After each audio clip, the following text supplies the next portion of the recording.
of confrontations with the Attorney General. They wanted to set up the office as a lame duck. The president works through officers appointed by him, who must be committed to him. If those officers are not helping the office of the special prosecutor to do his job, definitely the special prosecutor can do his job. Also tonight, we'll hear from Parliament as he alleges a bipartisan conspiracy to sabotage him.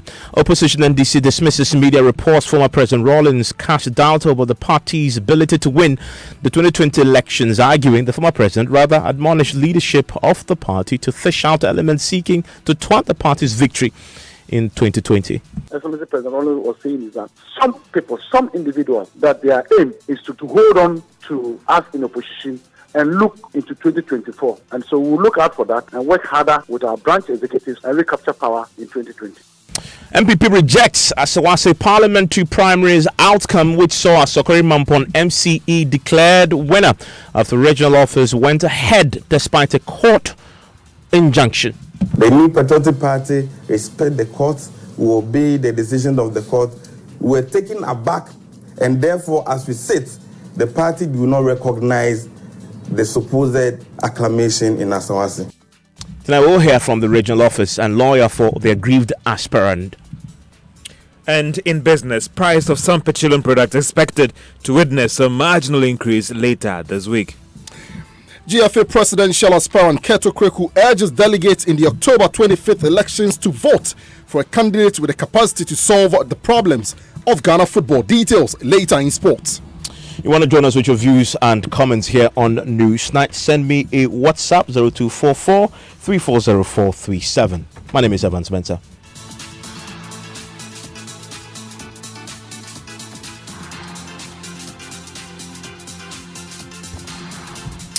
Special Prosecutor Martin Amidu is tonight at the center of another controversy. He has been accusing a number of high-level political players, including the Attorney General, some members of Parliament, and people around the President of either frustrating his work or simply conspiring against him. More than a year after he was confirmed as Ghana's first special prosecutor, Mr. Amidu says he still hasn't got the tools to do his work. He says even when the president had personally intervened, those who are tasked to implement the president's directive still managed to frustrate him. He has been speaking with David Ampofo on the Time with David talk show. When a public servant is suspected of crime and he's being charged, he is required either to be suspended or interdicted. If you don't do that, or you do it discriminatorily, you've lowered the bar against the fight against corruption. So the people then see that you can do it and get away. For instance, I have 8 people in court. About 6 of them are public servants. Currently, nobody has taken steps to interdict or suspend them. And yet, ABIJ, whose case I'm investigating, has been suspended already. So, what of those who are before a court of law? How do others look at them? So, they can still go to their offices, maybe commit more procurement malpractices. Even though you are investigating them? Even though they are before a court of law. If you don't raise, it's not a matter of rhetoric. Challenges are there, but that's what we're trying to do. What are you waiting for? Yeah, what I'm waiting for is that you don't appoint one person. You have to make clear something to Ghanaians. Do we intend to fight corruption? Clearly, you don't think we do. I'm coming. Or do we want to give the appearance of fighting corruption? There are 2 different things. Very interesting point. Right? Yes. If we intend to fight corruption and we intend that the appointee will be independent, we will give the appointee all the resources and assistance that will operationalize the office. We won't just take his reputation and throw it there. So you've just been put there. And think that the war against corruption has been fought. The Office of Special Prosecutor is a public office.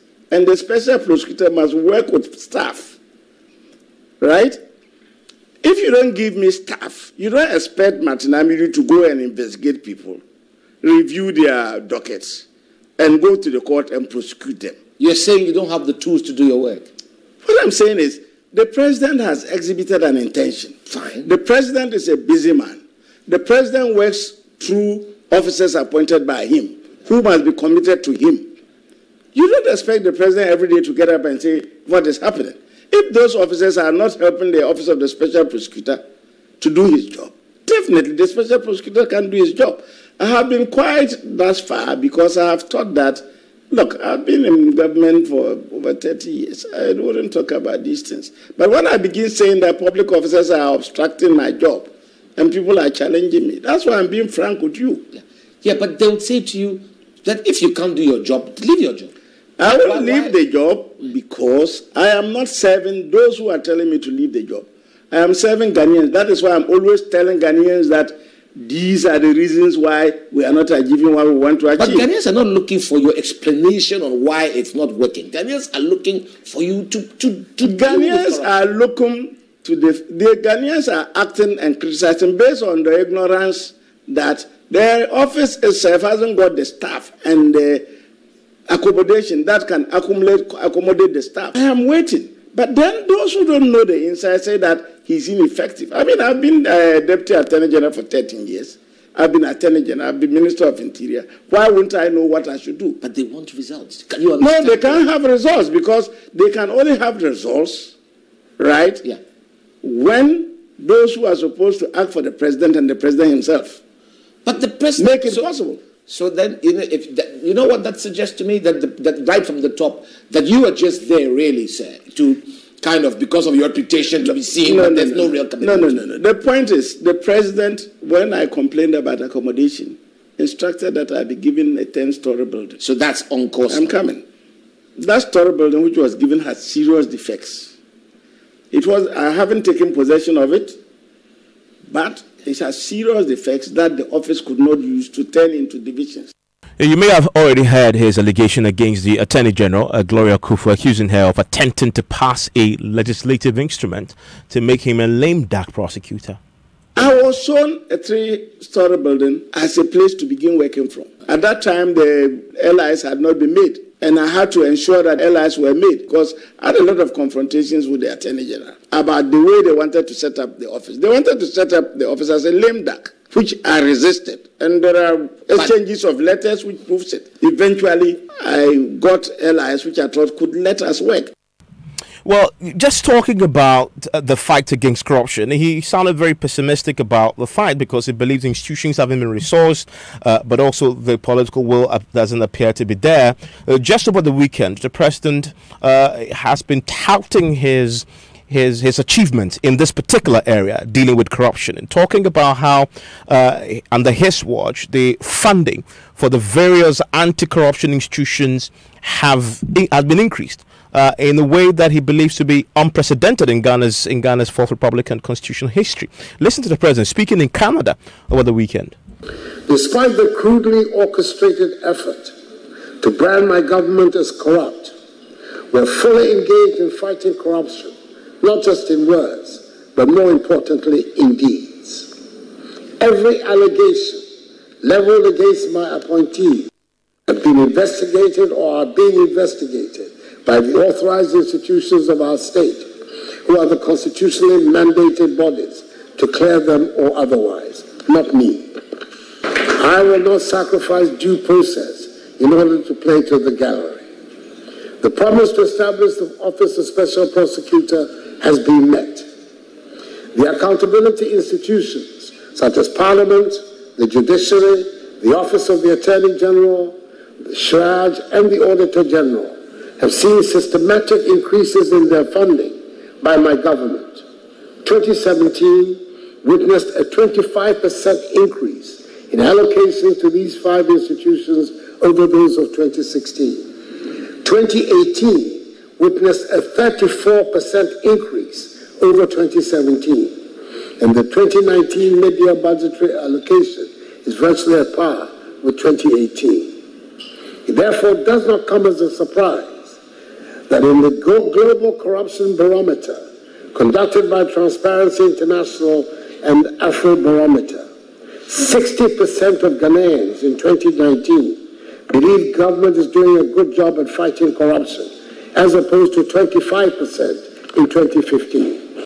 Well, joining me on the telephone line is the Ghana Integrity Initiative, the local chapter of Transparency International's Michael Budi. Mr. Budi, thank you for your time here on Newsnight. Well, thank you, and good evening to your listeners, Evans. Also on the line with me is Inusa Fuseni, who is the ranking on the Constitutional, Legal and Parliamentary Affairs Committee in the House. Mr. Fuseni, thank you for your time. Thank you, and how are you, Evans? I'm doing great. Now, I want to start with you because this Martin Amadou also alleges that there is a bipartisan conspiracy in Parliament to sabotage him. In fact, he suggests that this is part of an orchestration, and citing an example of the double salary allegations against some of the sitting MPs who were former appointees in the John Mahama administration. He is frustrated that that particular investigation has not gone anywhere. I know you're one of those accused. Listen to what he said about this. In a bipartisan manner, there have been attempts to sabotage my work, right? And you know very well that even when I went to court, and let me preface it this way, when we were doing the Constitution, of which I was the chairman of the House Committee, we came to a consensus that 51% of the ministers must come from Parliament, right? So in actuality, what we did was to make sure that members of the executive will also be members of Parliament. Yeah. Normally, the executive is supposed to be the one which has the public officers, which may be commit graft and all those things.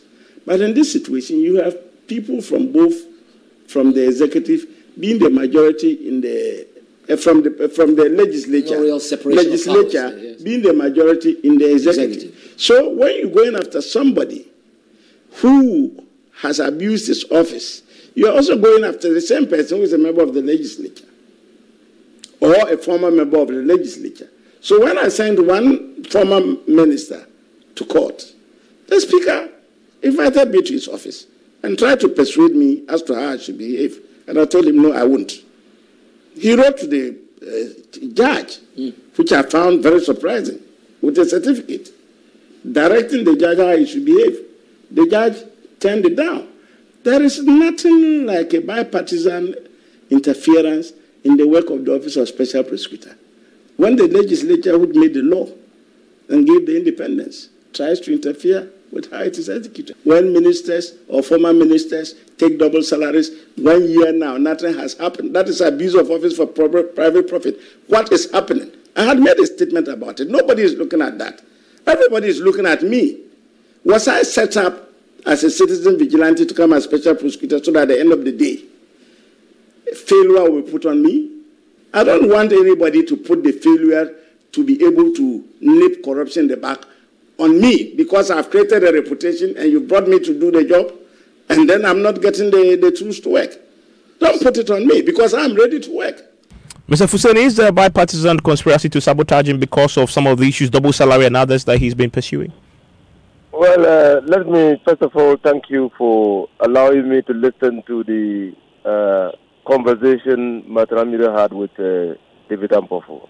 And I'm really surprised that Martin Amadou has made such categorical accusations against Parliament. I am not aware of any bipartisan conspiracy to thwart the efforts of Martin Amadou. I am the ranking member of the Constitutional, Legal and Parliamentary Affairs Committee. When Martin Amadou appeared before us this year to defend his budget, we were made to understand by Martin Amadou that he could not access last year's budget because of a clash of egos between himself and the Attorney General. And that was why he was not able to do his work. And not because the funds were not available? And not because funds were available, because he could not access those funds. At that time, he was not on the gift mix system, and so could not access the funds. We were sympathetic towards his views, and so we passed his budget for him. We didn't demand because he said he couldn't access the money. So we didn't demand for evidence of work that had been done in the previous year, even though he gave indications that he had started work. And we approved his budget for him. As regards the accusation of double salary, you are quite aware that this matter was started by the police that all the persons who were accused of having taken double salary were instructed to appear before the police criminal investigation department. And everybody appeared and gave statements as to what happened. And so it is not true. It is definitely not true that anybody has stifled or prevented Martin Amidu from carrying out his work in investigating the double salary saga, because it was never before him. It was before the criminal investigation department and all the MPs who were summoned to appear before the criminal investigation department appeared before them. And are you still being probed on this matter? Do you have is the CID still in touch with you on this probe, or it's gone cold? But that is an investigative process. All of us committed ourselves to appearing before the CID and assisting them in investigation. If the case is transferred to Martin Amidu's office, we will appear before Martin Amidu and assist him in his investigation. So it is a red herring that Martin Amidu is throwing into the matter.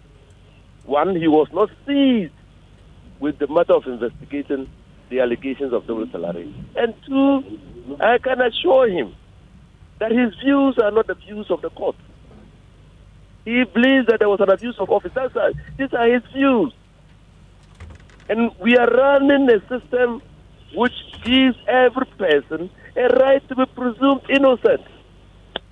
The fact that he's come to that conclusion doesn't make the MPs guilty. No. I want you to just a second hold the line for me. Let me bring in Michael Bodie. Mr. Bodie, do you at least understand Martin Amidu's frustrations as he has articulated them? Evans, come again. Do you at least understand Mr. Amidu's frustrations as he's articulated them? That more than a year after he was confirmed, he claims he still doesn't have the tools to work. You see, it's very difficult, Evans, to understand Mr. Amidu's frustration, even though I find I may not doubt what he's saying, but at least, from listening to what a bit of what he said, or when he was granting the interview, and then also knowing that there's a budget allocation that has been made to him, it makes the issue very confusing. You know, I mean, the question is, what has happened to the budget that was made available to him? Has he been able to access the budget? If he has not been able to access the budget, there may be some technical issues that he needs to deal with. But you see, what is worrying? We just had the ranking on the constitution, on the parliamentary body that looks at the approval of his budget, say that he could not access it because of clash of egos with the Attorney General. You see, I'm coming there, Evans. You see, it is not for nothing that as the law that set up the Office of the Special Prosecutor was being framed, they envisaged the possibility of interagency difficulties, clashes. And that is why the governance arrangement was made to deal with the interagency collaborations or the interagency clashes. Now, having designed the board in such a way that you would have all these agencies, anti-corruption agencies on the board, it is very difficult for anybody on the outside to understand why in spite of all the designing and the having all these representatives from the Attorney General, the police and everything, Mr. Amidu is still complaining about difficulties in working with these other agencies. Has he got a case? General, the police, CID, you know, it's getting very confusing. Is it also about the Mr. Amidu's own skill, human relations and skill of promoting that collaboration and making that collaboration work for him? It's a bit worrying and it's a bit confusing. It's not too clear what is happening. Based on what you know, what do you think is happening? Is it a case of Martin Amidu himself being his own enemy? I I'm questioning that that is part of the frustration that for those of us sitting observing or Ghanaians are beginning to feel that is it because Mr. Hamidu himself has not found a way of working, because you see the architecture has been designed to promote collaboration.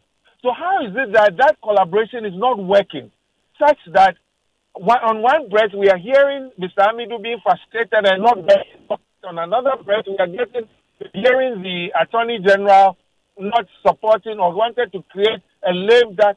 I mean, how is it possible? Because, look, you have the infrastructure, you have had the resources. How do you make the structure, the framework work for you? If it's not working for you, what are the bottlenecks? Because I don't think that, it's just an issue of, well, an individual not doing this and tomorrow it is that person. You remember we had issues about Mr. Hamidu not having the requisite resources. Now, 180 million Ghana cedis has been approved for you.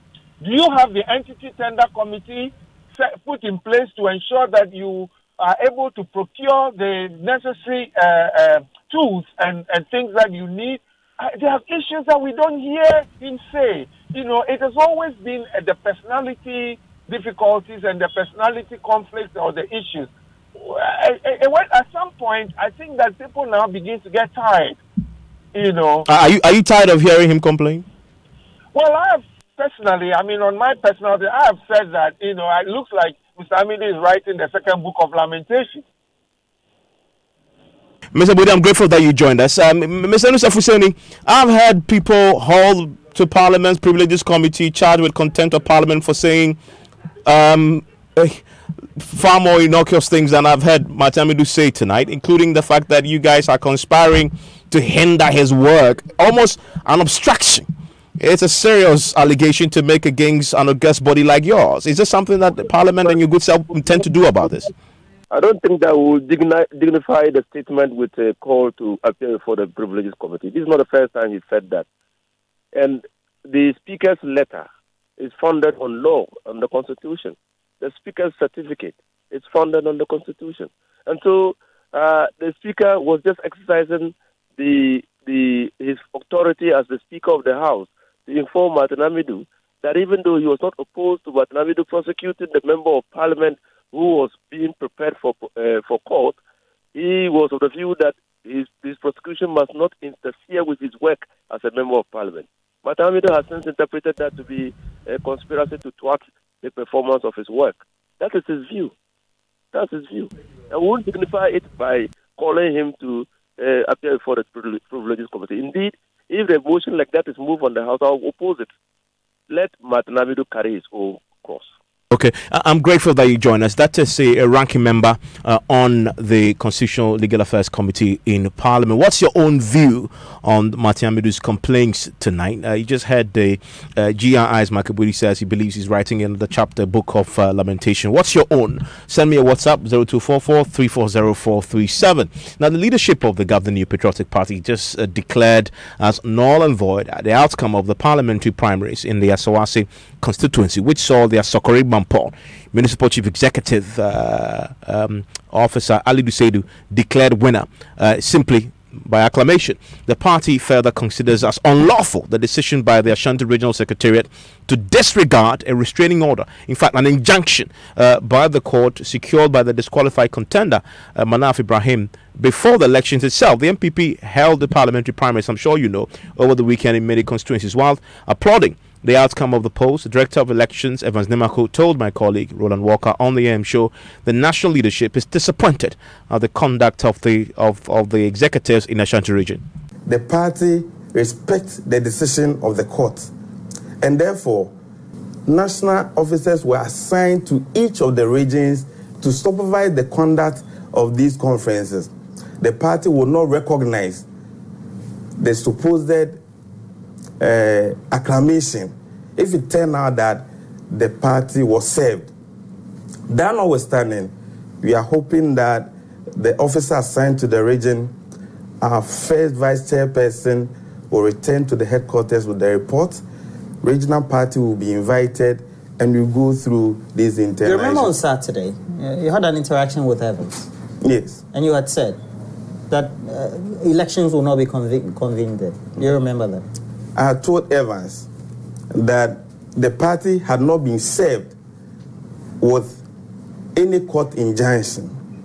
However, we've heard in the media circles that this is what has happened. Therefore, the party is not going to go ahead. But mind you, the party is run at the national level, regional level, and constituency level. So at the national level, you took the decision aware that it was not supposed to. However, the regional party organized an arrangement. It is for regional party now to come to national and give us details of what happened. However, the New Patriotic Party is a law-abiding party and respects the decision of the court. How is it that 48 hours after this poll, you've not had the communication channels right through Synchronize to get to know whether the regional executives were served or any official of the regional executive was served, while at the national level prior to the poll, you had had an inclination that you'd been getting to signs indicating that there was in the air a likely serving of an injunction to that Asawase election? I'm saying that when the leadership of the party sits and assess reports from all the regions, it will be made known to the public. That's contempt. The party. That's why I have said earlier that the party at the national secretariat do not recognize any such acclamation. We are not in rush to undertake any process. In any case, Asawase is not a contestation among different candidates. It was a sole candidate and it is acclamation. The case of Amasama, it was a contest among 4 aspirants. In any case, the gentleman who even went to court is not an aspirant. So these are different scenarios. I'm saying that the New Patriotic Party respect the court, will obey the decision of the court. We're taken aback, and therefore, as we sit, the party do not recognize the supposed acclamation in Asawase. We can now speak to a legal practitioner. In fact, he represents the gentleman who had gone to court and secured an injunction in the Asawase constituency, Frederick Ajiman. Thank you for your time here on Newsnight. Yeah, good evening. Yes, so what decision have you taken yet on the back of what happened on Saturday? Well, we failed to recognize all that happened on Saturday, and I think that if what the party is saying is anything to go by, that's a good thing. So we are just waiting to repeat the application on notice so that we can go to court and argue the merits of our application for an injunction. The Ashanti Regional Executive still maintain, and I spoke to the secretary yesterday. He says he don't recognize any injunction, and that they called your bluff. You can go to court if you may, because and the legal team of the party will face you there. When this is called the next time when you go to, is this something you're going to raise in court about the possible contempt? You're saying that Ashanti Regional Executives are saying that what? They disregard. They don't know. They are unaware of an injunction. And it's not only that Ashanti Regional Executive have always disregarded. I think that even the day before Saturday, that was on a Friday, the party itself, the National Executive, had also disregarded the court's injunction. And then it's not like we should go. We're already in court. You understand what I'm saying? So I don't know what they are talking about. Question is, when this is called, are you going to push the contempt argument in court? The contempt. I understand that the party decided not to go ahead with the election. Okay, yes? Yeah, so we are not thinking about taking the party on any contempt charge. Okay. When you're looking for, they have now decided to see reason to respect the specific orders that the court has made. So you attempted to serve the injunction on the party in Ashanti region in Asawase. What happened? We never attempted to serve anybody in Ashanti region. The service was done in Accra. The court bailiffs approved the service that was done. So if anybody thinks that they were not served, well, they can come to court. We have evidence to show otherwise. Let me now speak to the Ashanti Regional Secretary of the party, Mr. Sampine, who joins us on the line right now. Mr. Pine, thank you for your time here on Newsnight. Thank you, Evans. We just spoke to your party's Director of Elections, Evans Namako. He says the party at the national level does not recognize the acclamation that you did in Asawase because it is illegal, and they are disappointed at the action that you took there to go ahead in spite of the injunction. Your reaction?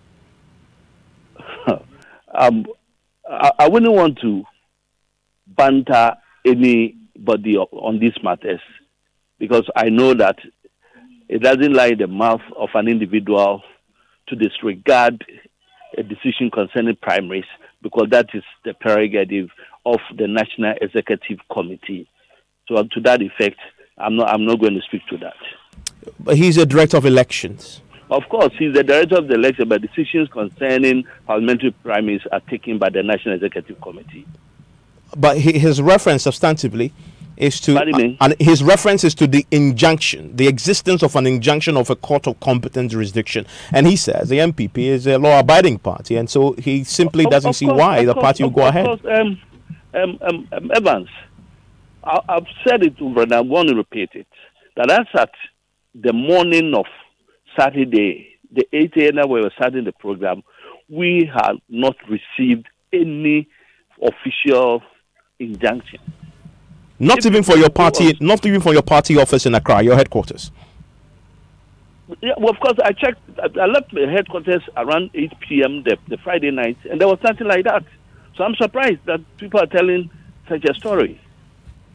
Yeah, but it appears that your director of elections certainly knew about this way before, and they didn't communicate it to the Ashanti Regional Executive. Knew about that way before. I mean, he, as a director of elections, certainly knew about this way before. You're saying that that was not communicated to yourself and the chairman and executive in the Ashanti region? We don't have any official communication to that effect. So you were totally unaware of any injunction on you? Evans, I think you're repeating this matter. I thought we did not get any official confirmation of anything of that sort prior to our going to the acclamation. As far as you're concerned, the acclamation holds. The man is duly elected and he will represent the party in 2020. I said it a moment ago that yes, National Executive Committee has the prerogative over parliamentary primaries, and if there's anything to that effect, they will come up with a decision. Mr. Fabio, that is the Ashanti Regional Secretary of the party speaking there. That is categorical. Okay, well, we've lost him on the line. Well, we'll see. Thank you very much, Mr. Sampine, on this as we begin to get some clarity on the subject with that particular constituency in the wake of the primaries over the weekend for the New Patriotic Party. So listen to News Night on Joy 99.7 FM. I will be sharing your thoughts. You've been sharing with me on the WhatsApp pages with you shortly. But George Yafe is here with the latest from the world of business. Hello, George. Hi, events. And coming up in business, price of some petroleum products expected to witness some marginal increase of the pumps later this week. And government hopeful of using nuclear power in 10 years. The business news on Newsnight is brought to you by MTN Business. Welcome to the new world of business. Kingdom Books and Stationery, your number one-stop shop for all your office essentials. And First National Bank, we are the bank that understands your business. First National Bank, how can we help you? So everyone says I'm a Kosia filler, but it's not like I'm nosy or go out to find out the latest filler. It's just that I get 50 megabytes of data free after paying for only the first minute of every call. And so I just keep discovering stuff minute after minute. That's how come I was minding my business, scrolling through my timeline, and I found out Coco has a new baby. Oh, and last week, I learned Ken won the lottery. You see, Ken is my brother's friend. So hello, look who's about to roll with the rich and famous. Enjoy even more value with MTN Free After One. You only pay for the first minute of your call on MTN Free After One, and the rest is free. Plus, you enjoy free 50 megabytes worth of data to browse your favorite sites. Compare where, compare there. So dial *315# to sign up. We day for you everywhere you go. Terms and conditions apply.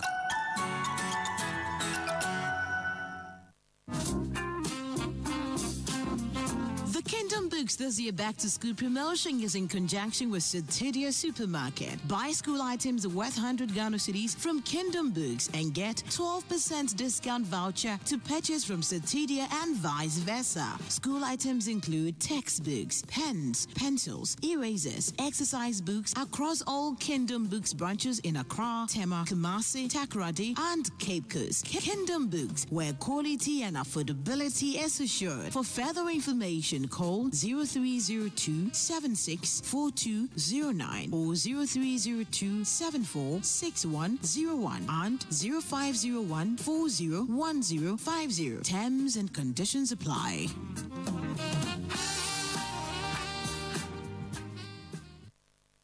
Okay, our last caller is on the line. Hi, Mr. Presenter. I don't understand how I take out my own money to buy credit. Then when I buy it, the people say I have to use it by a certain time. Otherwise, they will take it away. I mean, how? I should be able to keep it as long as I want. At the end, it's only expiry. It's not about. All right, thank you. Now let's take a message from our sponsors. Switch to Airtel Tigo. Get Fuse, the only call and data bundle with no expiry. So time no be problem. Call all networks and browse with Airtel Tigo Fuse. Dial *567# to bundle. Airtel Tigo. Life is simple.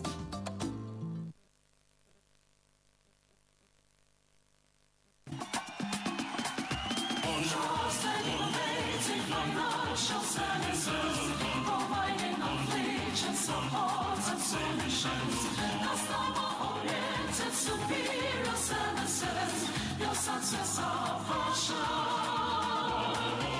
trusted, innovative financial services, providing affiliation support and solutions, customer-oriented superior services.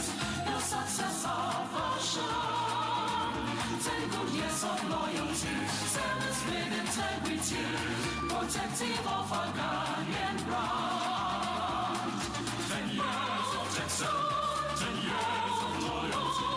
Your success of passion, oh yeah. Your success of passion. Your success, our passion. You're welcome back to Business on Newsnight. Now, price of some petroleum products are expected to witness a marginal increase later this week. Now, this is based on Joy Business's calculation on the price outlook for the next 2 weeks in the month of October. There is more in this report. Based on our calculations, diesel is expected to go up by a little over 1%. This would result in a litre going for 5 cedis 43 pesos. Now, if you want to look at it in terms of gallons, then it is expected to be sold at 24 cedis 21 pesos, while petrol should go down by just under 1%. This will translate into a gallon being sold at 24 cedis 12 pesos. The expected increase is in line with the review done by oil marketing companies every 2 weeks in terms of adjusting prices at the pumps.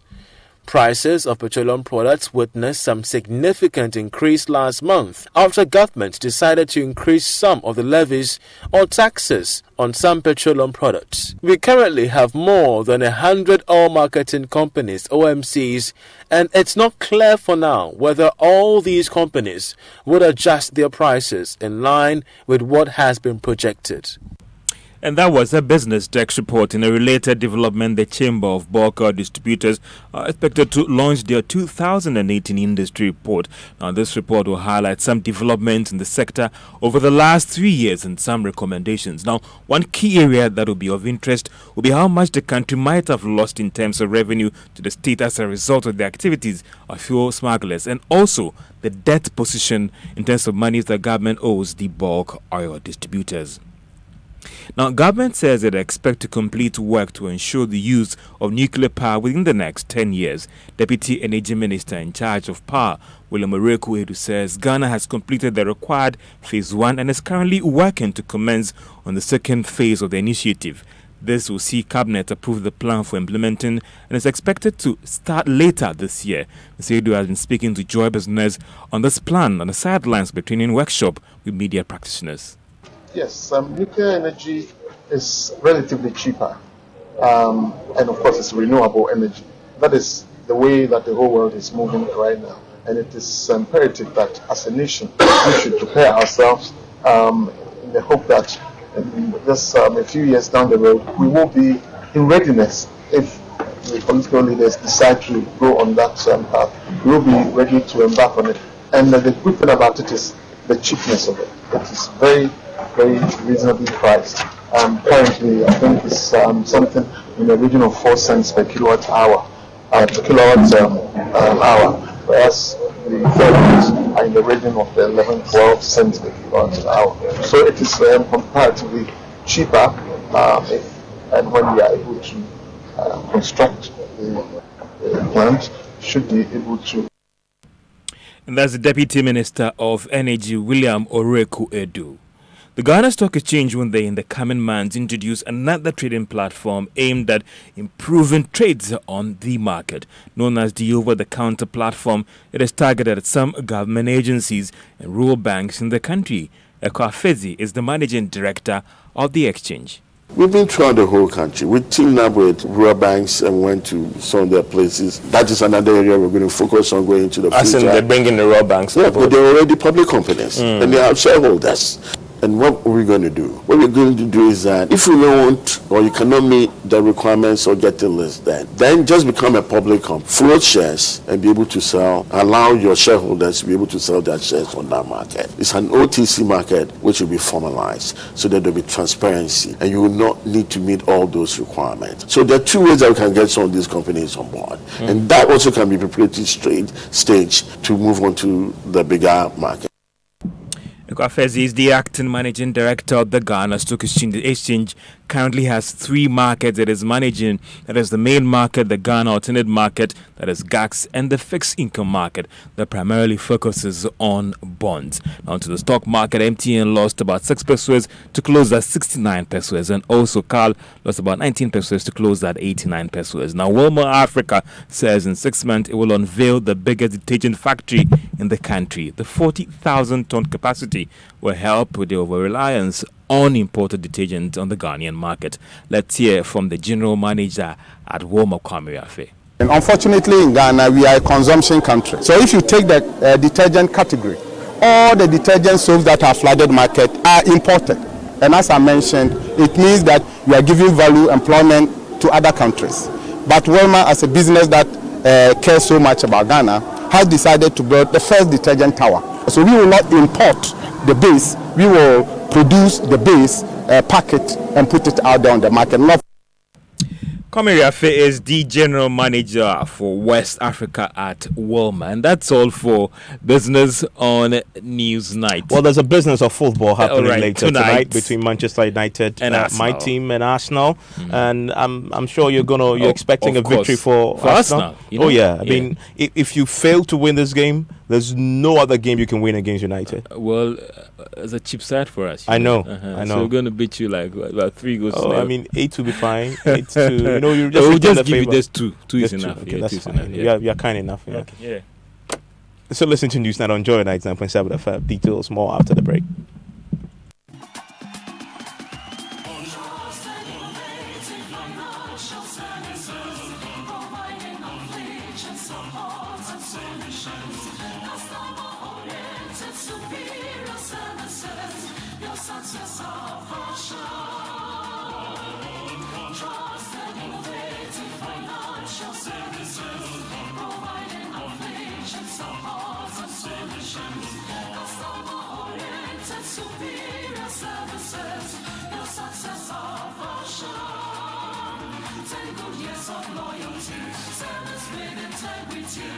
Protective of our Ghanaian brand.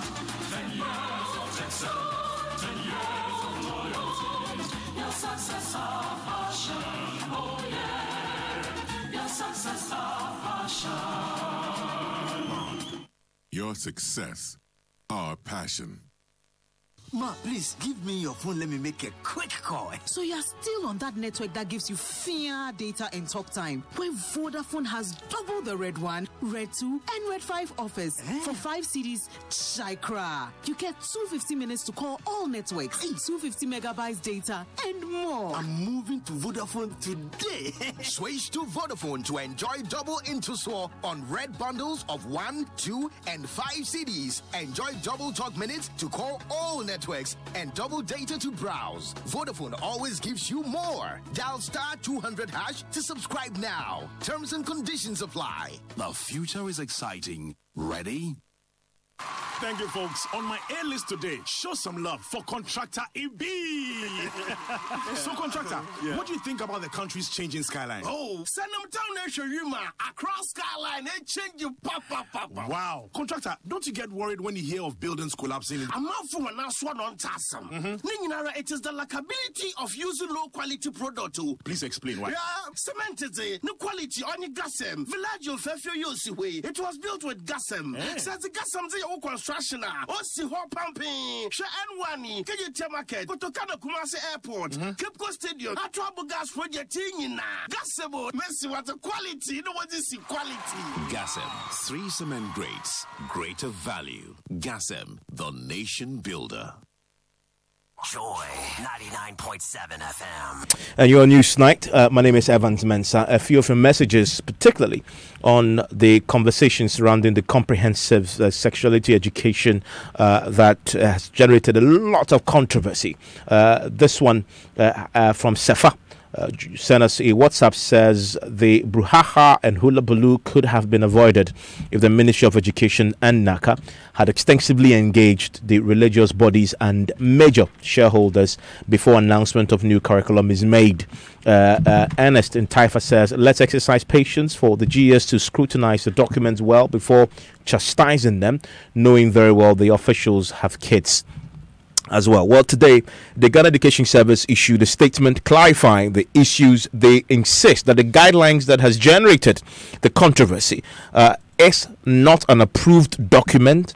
The Ministry of Education also backs that to say that under no circumstances would those guidelines be approved in Ghana. I want to bring in right now Mr. Moses Fuamuni, who is a legal practitioner. He's also the executive secretary and the spokesperson for the National Coalition for Proper Human Sexual Rights and Family Values. Mr. Fuamuni, thank you for your time here on Newsnight.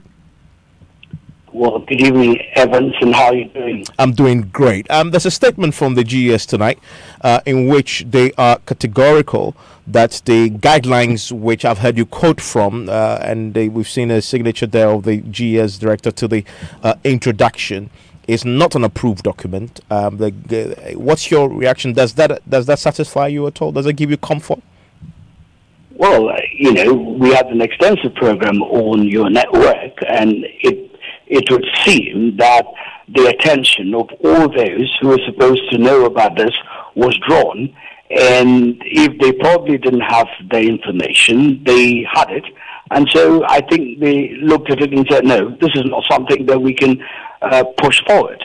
Because I had lots of discussion in the background, and I had lots of phone calls on Friday after the program and over the weekend. So I'm not surprised that we have this reaction, because clearly it was not the sort of thing that the government, knowing the posture that they have, could carry through. I knew it wasn't going to work, and I think it was obvious that after we had put out the information, those who needed to know decided that, this can't go on, and I'm happy that this happened. But there's a lot more to it, because there are, there's a community, apart from the schools-based aspect of it, there is a community-based aspect of it, which is also being facilitated by the PPAG, the Planned Parenthood Association of Ghana.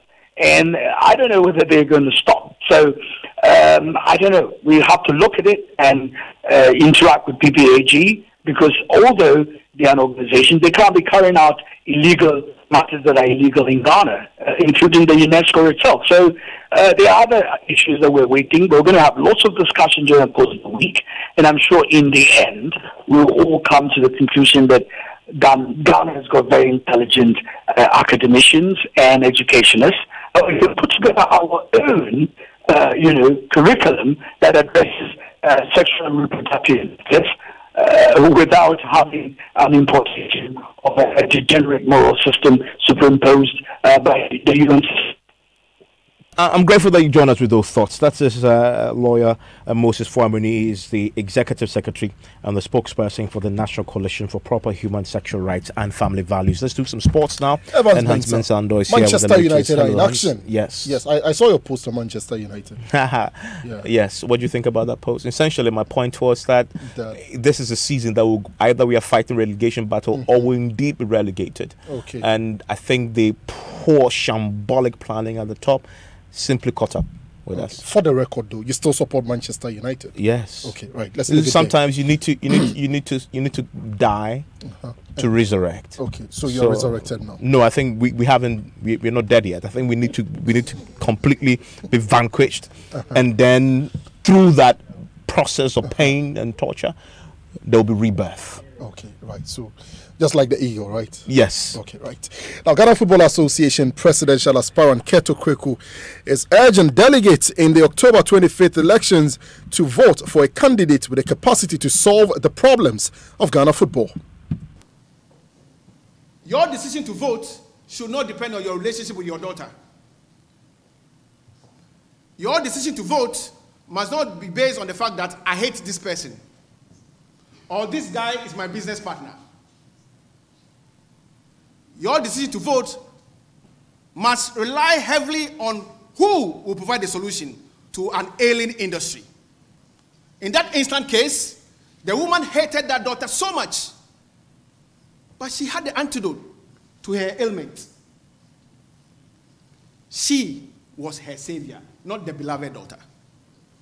This is what we have to take home. It's not about your love for Kurt, your love for George, or your hatred for Oluboy Commodore. If Oluboy can save Ghana football, vote for Oluboy.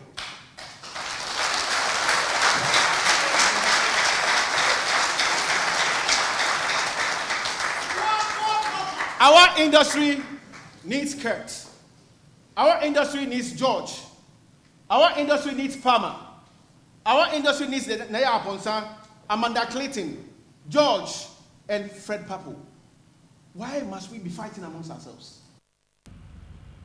Well, it's obvious that his is going to be an all-inclusive administration of the Ghana Football Association. Keto Kweku speaking then. Manchester United, they've started with David De Gea, Victor Lindelof, Harry Maguire, Ashley Young, Axel Tuanzebe in defense. In midfield, Paul Pogba, Jesse Lingard, Andres Pereira, Daniel James, Scott McTominay, and in attack, Marcus Rashford. There's no Maguire? Harry Maguire is in defense. Isn't it with Tuanzebe? Victor Lindelof, Axel Tuanzebe as well. So I'm thinking Tuanzebe is either going to play on the left or on the right. Ashley So Young, what it means is that that player we bought from Crystal Palace, Wan-Bissaka, isn't in the lineup. It's not in the lineup. Well, it just goes from bad to worse. Prediction? I've told you already. I expect a defeat, a heavy one. You're playing Arsenal. Yes, so how times have changed. Exactly. That's your sport. Thank you very much. Well, there's some breaking news coming through, and an announcement that the electricity and water tariffs have just been increased across board tonight. This is literally in the last few minutes an announcement being made by the Public Utilities Regulatory Commission. The electricity tariffs have gone up by 5.94%. And water by 2.22%, with immediate effect. In fact, this is taking effect on October 1, which is tomorrow. So from tomorrow morning, expect to pay more for electricity and for water. 5.92% for electricity and 2.22%. Now, in a statement that has just been issued and signed by Mrs. Mame Dufio-Fori, Executive Secretary, it says that this is part of this fourth quarter review. This is a fourth quarter 2019 tariff adjustment. The automatic adjustment formula was applied.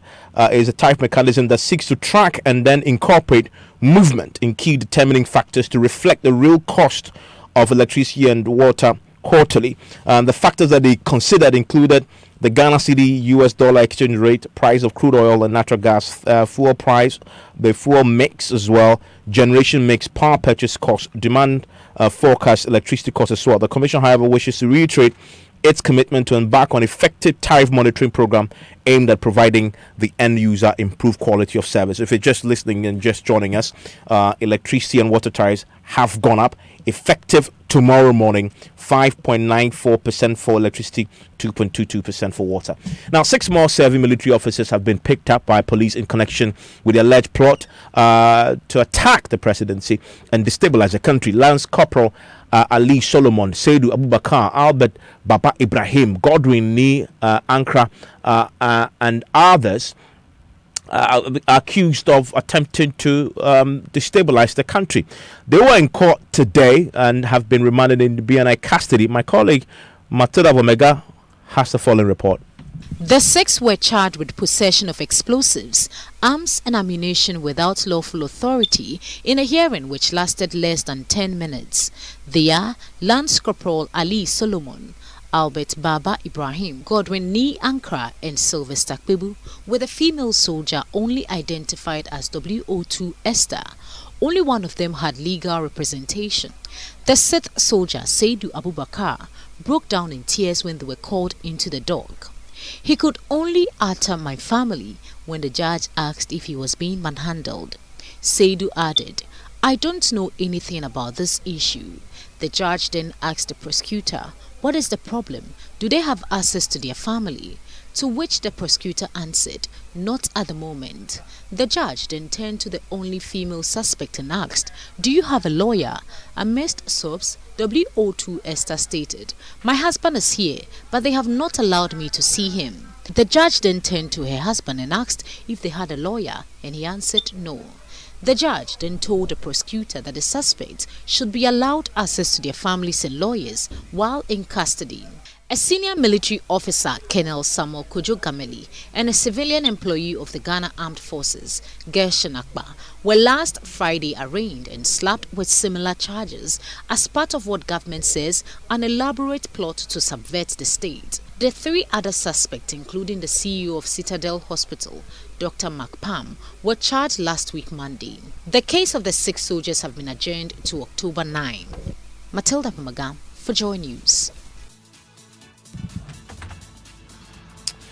And just before we go, in politics today, I'm sure you've heard the former President Rawlings raising concerns about the fortunes of his party he's founded in NDC, the 2020 elections. Well, the position NDC is denying that the former president said that. Reports that he, in fact, said that he actually claimed that his was rather an admonition to the party and not one that he believes the party will perform poorly next year's elections. That is in our subsequent bulletins. Details of that also on myjoyonline.com. My name is Evans Mensah. Enjoy the rest of your evening.